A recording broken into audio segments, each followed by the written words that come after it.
Murat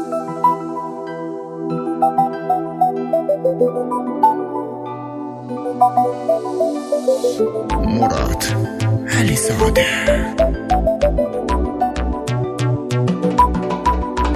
Fələk mənim çərximi pis döndərib, məni sənin əsrətin dəliyə döndərib.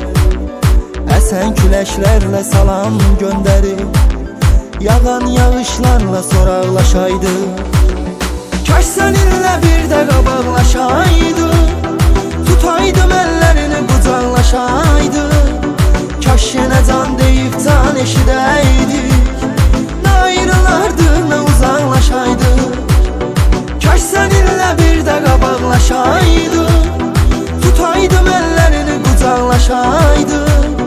Kaş yenə can deyib can eşidəydik, nə ayrılardı nə uzaqlaşaydı.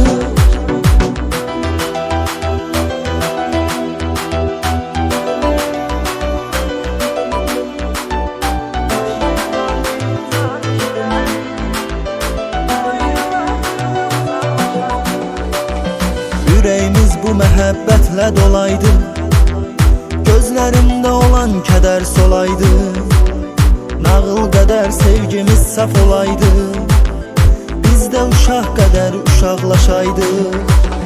Kaş səninlə bir də qabaqlaşaydı, tutaydım əllərini qucaqlaşaydı.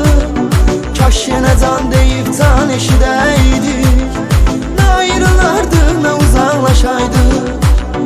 Kaş səninlə bir də qabaqlaşaydı, tutaydım əllərini qucaqlaşaydı. Kaş yenə can deyib can eşidəydik, nə ayrılardı nə uzaqlaşaydı.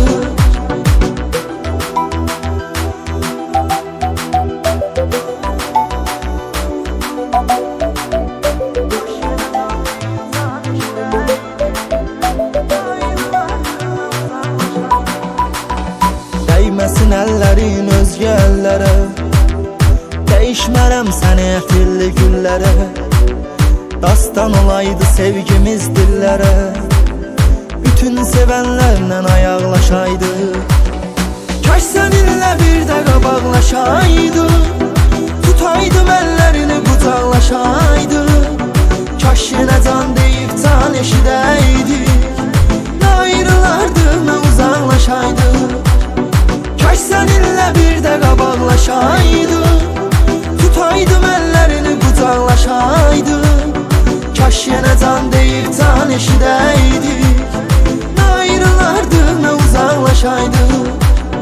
Kaş səninlə bir də qabaqlaşaydı, tutaydım əllərini qucaqlaşaydı.